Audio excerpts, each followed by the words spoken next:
Good afternoon, everybody. We're back after speaking about crypto before. Now we're speaking equities and options. We're joined by Tom Mcentee. He's one of our equity specialists. Tom has over 30 years experience, used to trade with Larry in the pits way back when. Larry refers to him as the human calculator with all his calculations he runs with vol and everything kind of to put together the correct option strategy for his play. And so, Tom, thanks for joining us. Thanks for having me, Mike. Great to be here. Yeah. So we had a good talk last time. You kind of went through your background and, the way you look at the markets. Take us through right now. What are you looking at in the markets? What catches your eye? Well, I mean, to me, it's hard. It's hard to avoid a stock like Tesla for obvious reasons. It's been in the news. It's moving around. The volatility is extraordinary.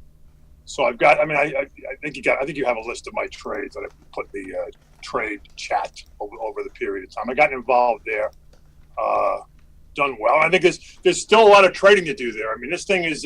I was a specialist clerk in EF Hutton. Anybody remember that? I don't know. I know Larry does. But they were a takeover target, once every quarterly, on a quarterly basis, and the stock would just go crazy. This is back in the 80s, so it'd go crazy. There'd be 40 market makers in front of us, and it was just wild. And I remember saying to my boss, I said, "Do you think it was always a subject? Somebody was taking him over at some price, blah blah blah." And I said, do you want them to get taken over? I mean, we were set up for a deal in the way we had some curve on and stuff like that. We were long volatility for explosive move up. And he goes, what you don't want, and he was so right. He goes, I don't ever want a deal. I just want the rumor. Because when you have the rumor, you have activity. So with Tesla being it's a parallel situation. With Tesla being in the news, it's providing for great trading. Oh, yeah. Regardless of any ethical violations you think might have transpired with the tweet, whatever, that notwithstanding, it's providing for some great volatility on the underlying, great trading, and you've got fear and greed on display here pretty much every day. Well, so that provides for. So let's break down a little bit of Tesla, the way you might analyze it, because it's been all over the place. Like you said, I have a chart up for everybody to see on the right hand side. I mean, just 4 trading days ago, we were trading 340. And then yesterday morning, we traded below 290, and here we are back at 320. So what are the options saying right now in Tesla? And here we are back at 320. So what are the options saying right now in Tesla? What I've seen in Tesla is this. I think I really got involved. Tom, you got to turn off the volume on your... It's off now. Is it off? Okay. It should be off. Yeah. Yeah, I got that. It's like a call on Mike in the bad door. Not good, right? No, not good. I'm waiting for somebody to hang up on me. Yeah, so Tesla here. I mean, I got involved with, I think it was a guy, Lawrence in Baltimore, Mike Strong in. I forget. These guys were talking about it roughly 3 weeks ago. I hadn't really been paying attention to it. So thanks to them, I got involved in it. I may change my tune tomorrow, but right now, thank you. So here's what I would look at. I look at 2 things. 288, yesterday's low, the low 2 days before earnings, or the day before earnings, I forget, July 30, somewhere in there. You can go look at it on the chart. Double bottom also coincides with, coincidentally or not, it coincides with a 2-day. It's the midpoint of a 2-day. I think of a 2-year, 388 high, 188 low. I think when I was looking at it was 373 to 185, and then we subsequently set new highs after earnings. So I think this 288 level is valid. It certainly was valid again as a support point. Now, on the top side, I mean, I think I sold stock past 1 or 2 days after earnings at 328, 328 and a half, give or take in there. It promptly ran all the way to got to 388, I think 3 days later. So I might have been a little early in that. So what I'm looking at is here. I think it's very important. You have the chart here. You go back to the earnings date gap. If you go back to where it opened on earnings, that was let me make sure. I have the right. I think it's August 1. I'm not 100%. Look at that big. It is August. The earnings came out August 1. The earnings were the first day of trading was August 2. The low that day was 323. And I think obviously we eclipsed that. We eclipsed that a couple of days ago, and then we had the big move down yesterday, and we got back up to that level today. I continue to look at the midpoint between 288 and this high, this 380, what is it, 387 high from about a week or so ago. So I would say 50 points, 337. I'd be a good seller in there. I mean, I probably wouldn't wait till 337, 334, 335. Let somebody else make the last dollar in a $300 stock. I don't care. I'd look in there. I think what you're getting here is, and I think I mentioned this in the chat last week, the skew has been blown out. Historical skew. By skew, I mean is the difference in volatility percentage between one strike and the other. So when I speak about vertical skew, now, as most option traders know, indexes, say the SPDR, for example, we'll keep it simple. Institutions are by nature put buyers for protection. I think I spoke about this before, but it's always good to reiterate. Put buyers for protection and natural call sellers, call sellers for income. So that would develop an index type skew with a gentle sloping, a gently sloping thing from left to right. High being on the left, the put side. The downside puts always hold some premium because of tail risk or whatever, or the protective feature of puts, and upside calls because the institutions want the market to go higher, so they're more than happy to sell calls to generate income into it. Okay, so every option, every individual equity presents some type of skew. With Apple for years, it was flattish. I mean, now it's running, and I'll talk about skew. I'll quantify it as 30-day 25 delta put, 30-day 25 delta call. And where does that skew reside? What is that differential between those two options? Now for Tesla, I think I mentioned this in the chat about a week or two ago when I first got involved in it. That skew, and I'm looking at it right now, on an historical basis, the last 52 weeks. 52 weeks is an eternity in here, but we need a reference point. The average skew in there, the average skew in Tesla has been about 5.6%. So the difference between the put vol will be trading at say 45.6 and the call vol will be trading at say 40, generating a 5.6 differential. Now, ever since August 8th, I'm assuming that's the day he started tweeting. The skew is blown out. It got to 12, traded as high as I think 20 yesterday. Wow. And it's come a little bit today to around 16. But that notwithstanding, I mean, you can be a seller of skew and make money. What I'm saying is this, is that you can buy.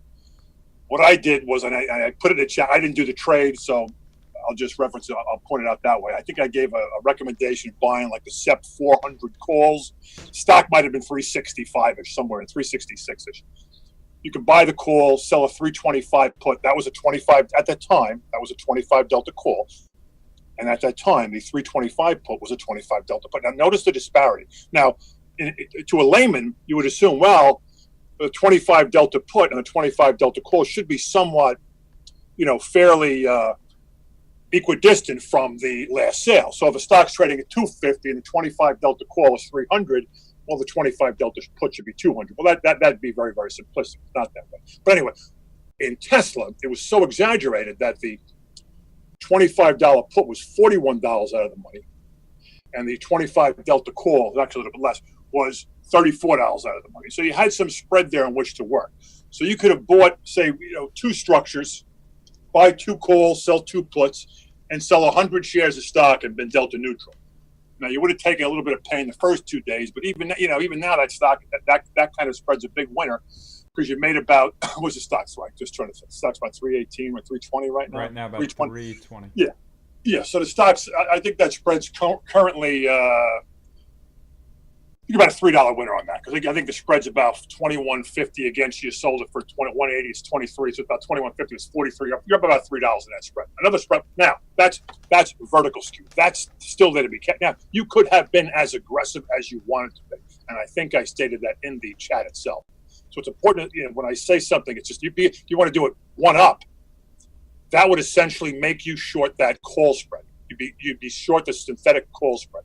That's what you'd have had on, and you would have obviously profited a lot more handsomely than a delta neutral approach would have done for you.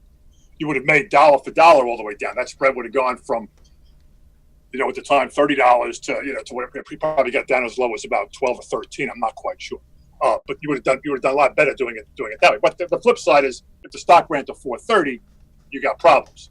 Because now the stock continues to go up dollar for dollar. The spread's capped. Only a certain amount of money you can make on the spread. So I did it delta neutral. You could have done it as aggressive as you wanted to. Okay. Now another thing is horizontal skew. Now horizontal skew is difference in calendars. Okay, difference in option tenors. So what you're seeing now with Tesla, and I'm using this because I think it's been real. Yeah, it's a good example on what's going on in the market right now. Yeah. So I mean, that's where the action is. I mean, like the near date, the near tenor, whichever the near weekly is. Now for our purposes right now, I see one on the Friday, 24th. Right. The 24th, correct. I mean, that's trading about a 15. I think it's about a 59-ish, give or take. I think yesterday it was trading somewhere around 65, 66. It was blown out and blown up because I think what you had here, and this is where the trading aspect, the nuts and bolts of stock trading, index trading, futures trading comes into effect. Like I think, my opinion, don't know, just a feel, is that everyone got out at 288, bad spot, and then everyone chased probably all day yesterday and then probably into today.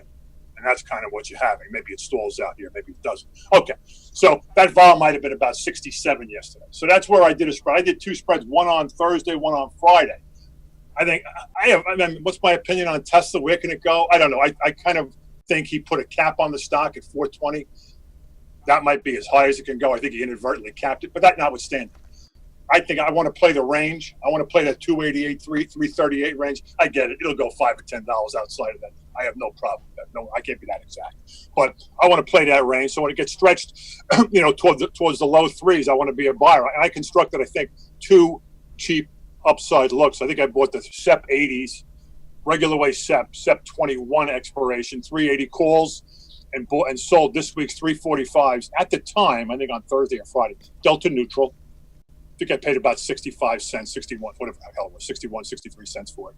And then yesterday I bought the SEP, the same one, SEP 380s, and sold this week's SEP 335s at about 53 cents. So essentially what I have on are two SEP 380s. I'm sure the 335s, 345s this week, paid $1.15. Keep it there.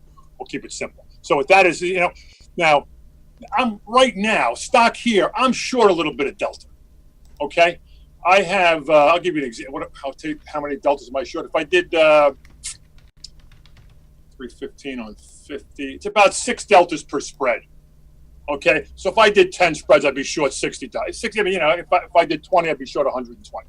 120 Tesla deltas is roughly, 6 times spider deltas, right? Because the volatility of the stock and the sheer dollar amount. So all I want here is, you got to realize I'm short 6 deltas per spread right here in Tesla today.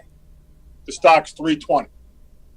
Where do you think I'm going to be tomorrow with the stock here, or at 325? Do you think I'm still going to be short, or am I going to get longer over time? What's going to happen is that there is going to be, as we head into Wednesday and Thursday, the decay in the weeklies, the decay in the August 24th series, the 335s and 345s that I'm short. The stock here, stock at 360, it's a different story. But the stock here is going to be more. Is going to approach geometric decay rather than linear decay.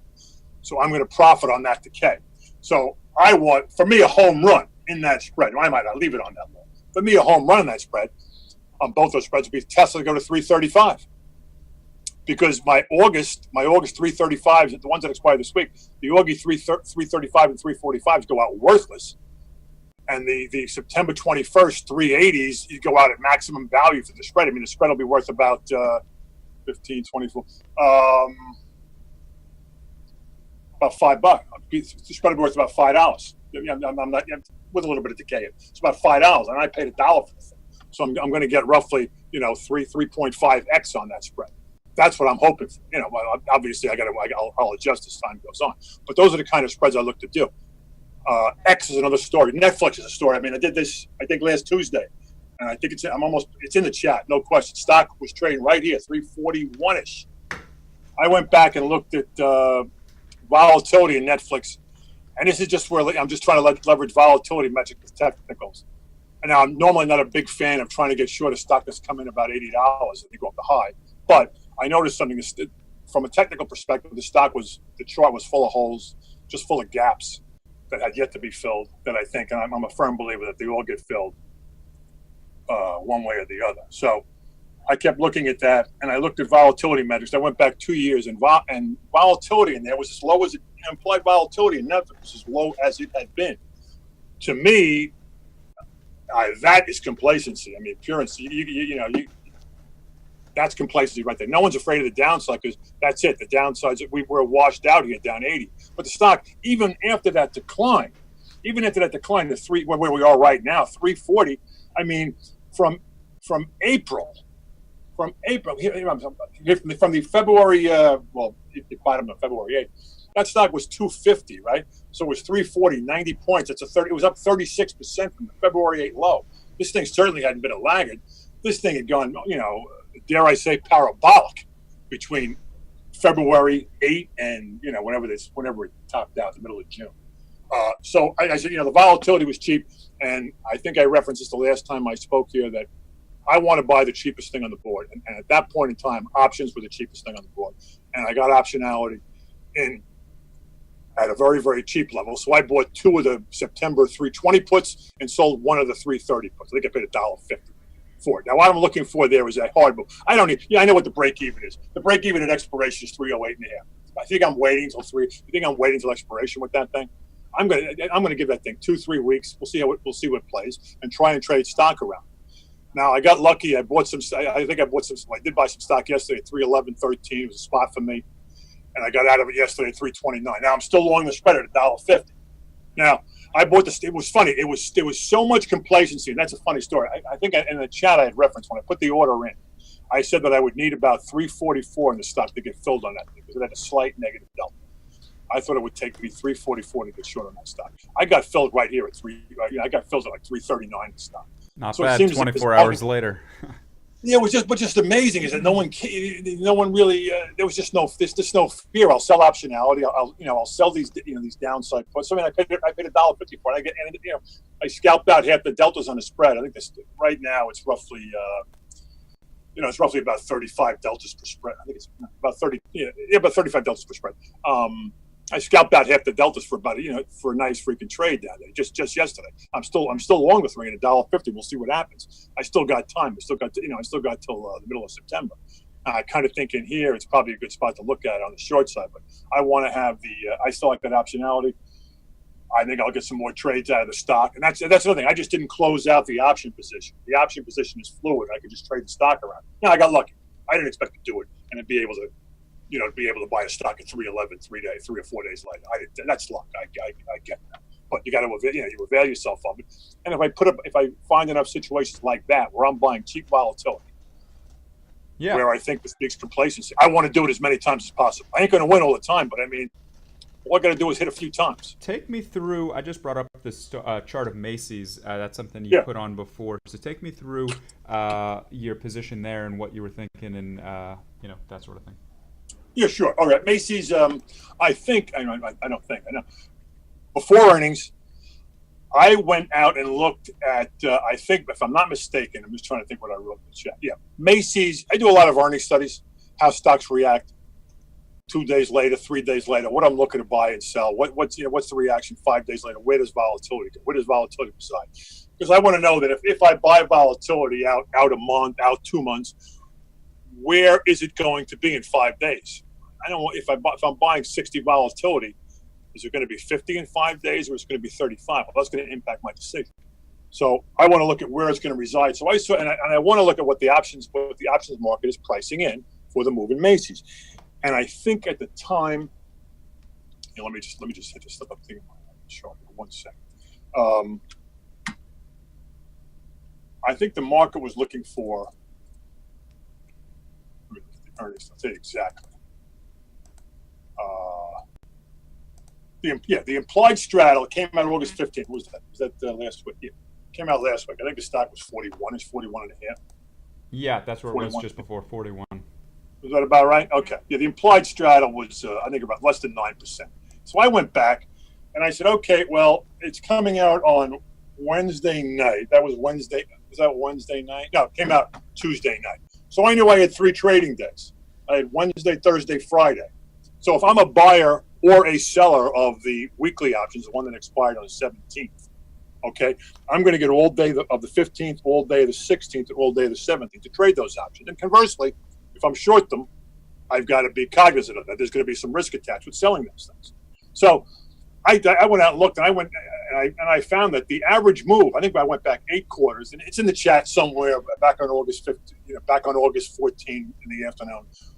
The average move had been 14%, with, I believe, 7 of the 8 moves. This is 8. I look at extreme move plus or minus from the close. So if the stock closed at 40, what's the extreme move up or down?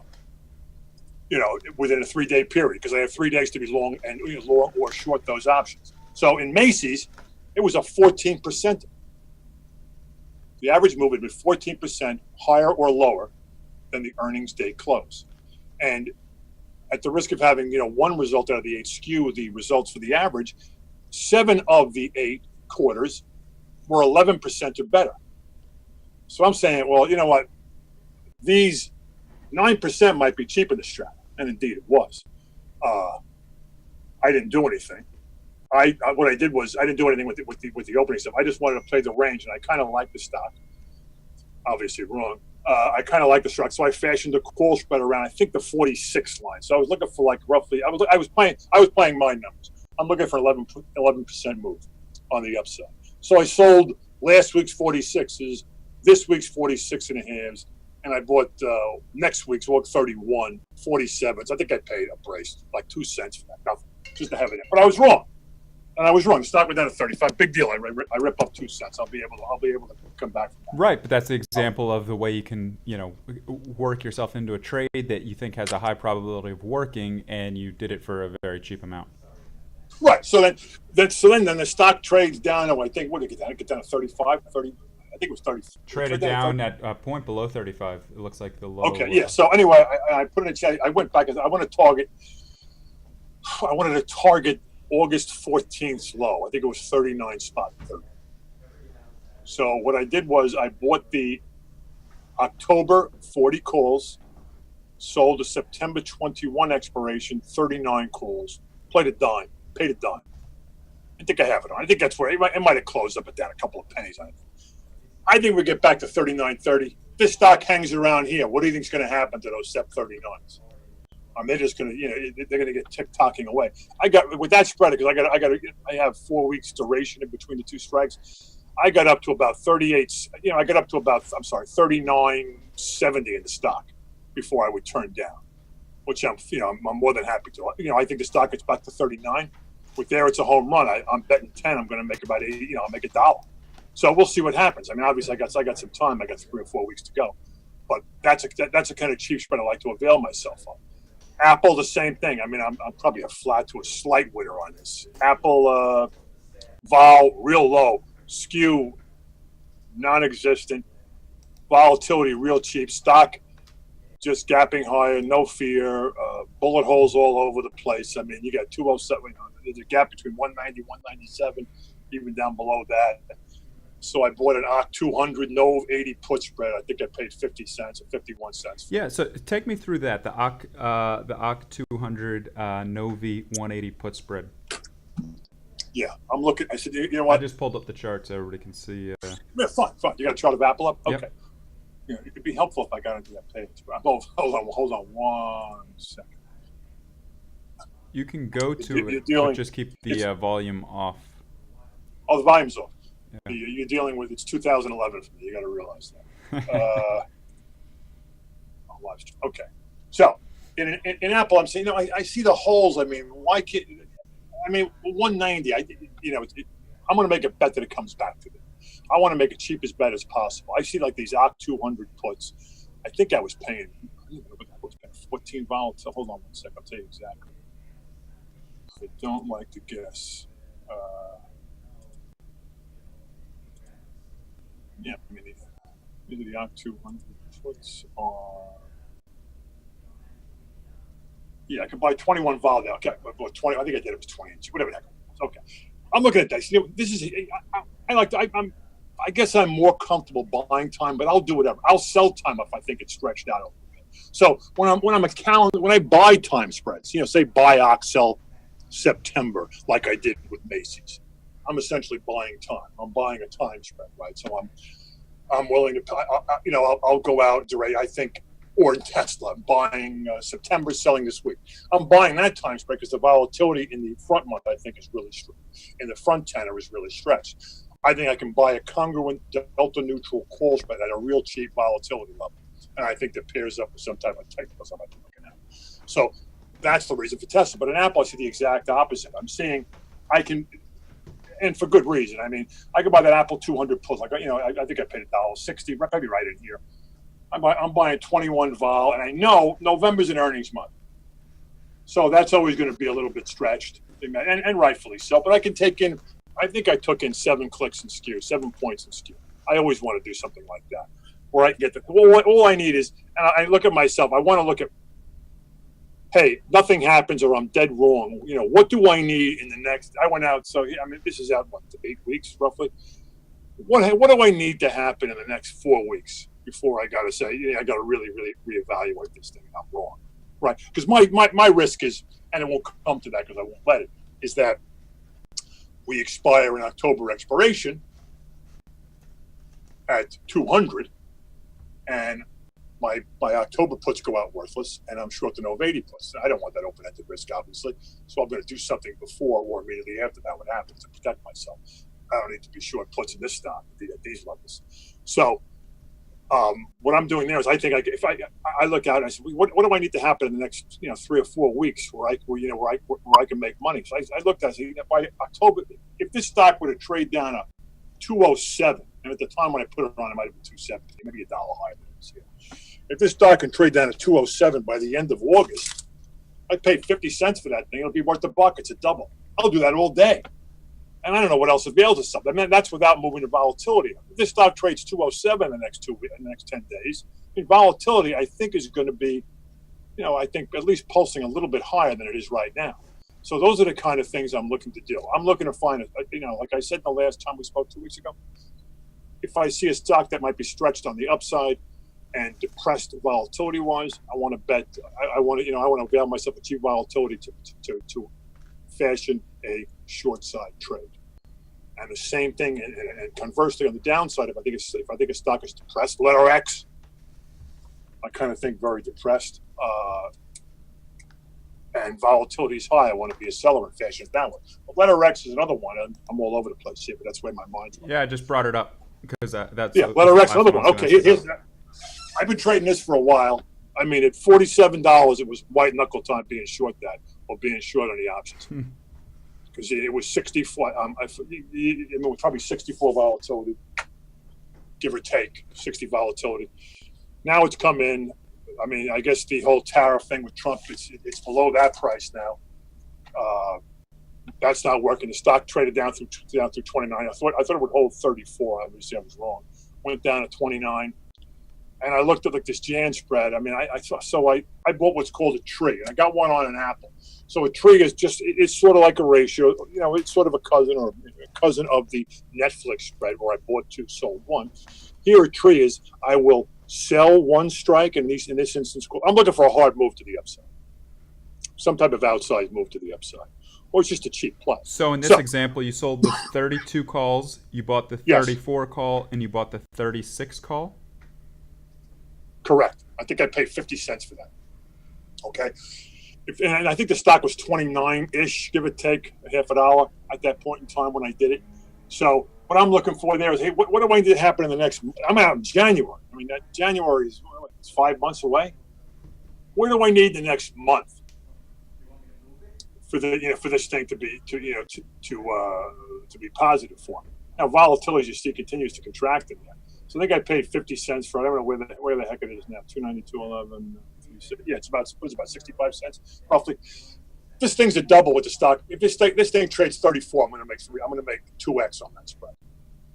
34 was a good old support point a month ago or 3 weeks ago.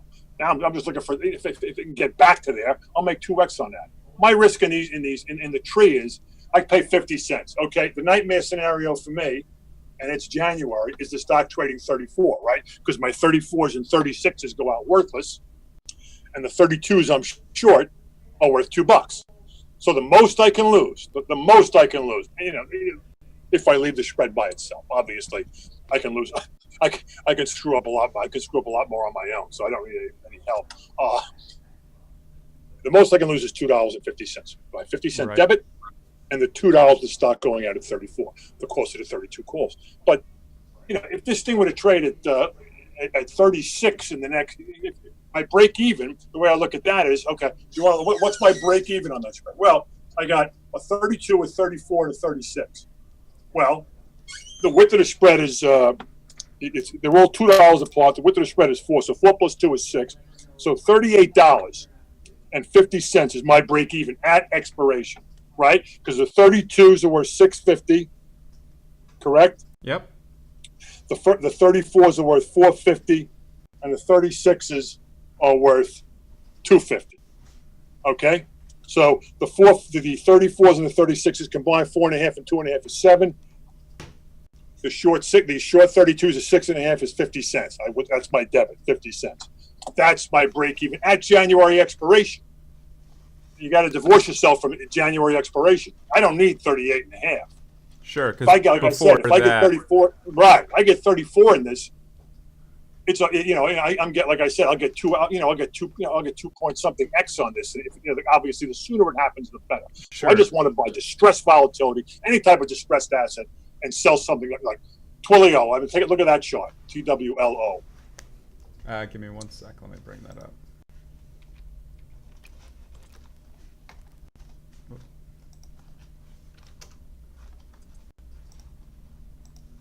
Yep, it's coming up right now. $78, roughly, actually. High of the day is $78. I mean, yeah. Well, look at that stock has got a lot of buckshot in it. I mean, it's full of holes. You got a yawning gap between 72 and I think 63 ish, right in there from the earnings thing. Some of the technicians might call this some type of flagging formation. I don't know, but I'm short this stock. I sold it at 75.19. Sold it again yesterday at 78.40. I bought some of the SEP 80-85 calls, but volatility is cheap in there again. So I'll buy the SEP 80-85 call spread to put over my long stock. So conversely, you've got guys in here doing buy rights. Essentially, they're buying calls they're buying stock and selling calls against their position. So that is that's their their option overlay, for lack of a better thing. Okay, so.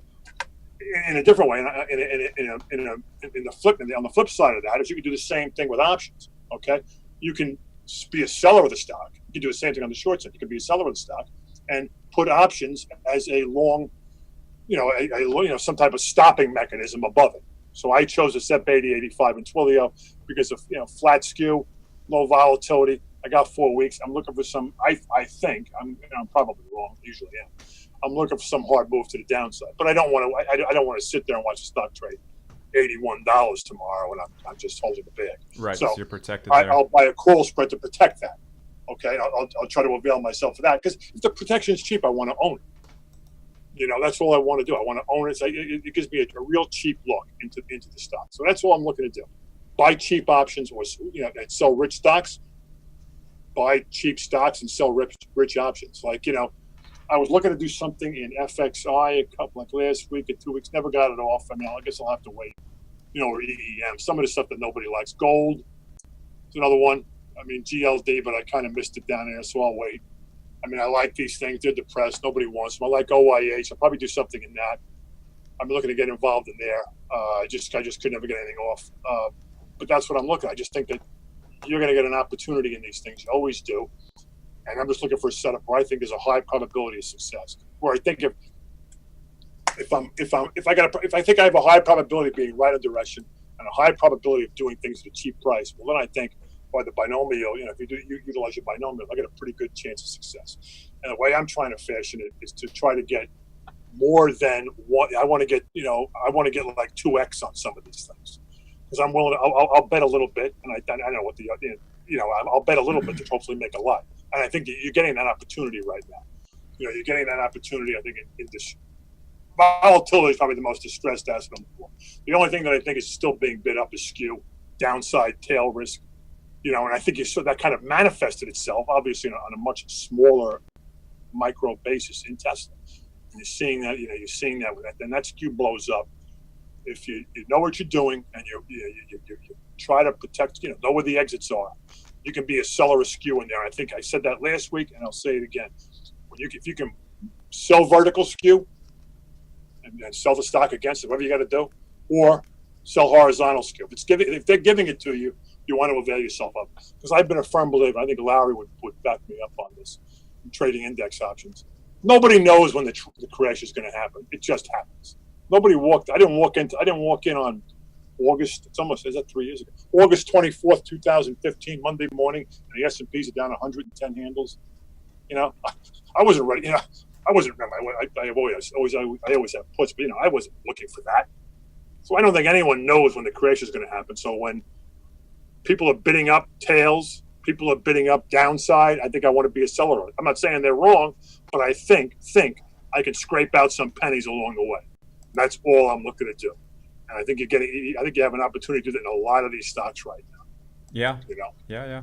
Well, that's a lot of great information. I thought it was really helpful to go through some of the trades that you posted in the chat and actually go through some of the rationale and explain the risk reward and the way that, like you said, you're most likely looking for good setups and then the most an easy way to get in where it's very cost effective and has good risk reward. And so it's really helpful to actually take us through those charts, and we'll definitely look for that more often from you, Tom. Oh, that's great. Thank you so much. I appreciate it. All right, good. We'll talk to you soon. Thanks for taking the time. Great. Have a nice day. Have a great day.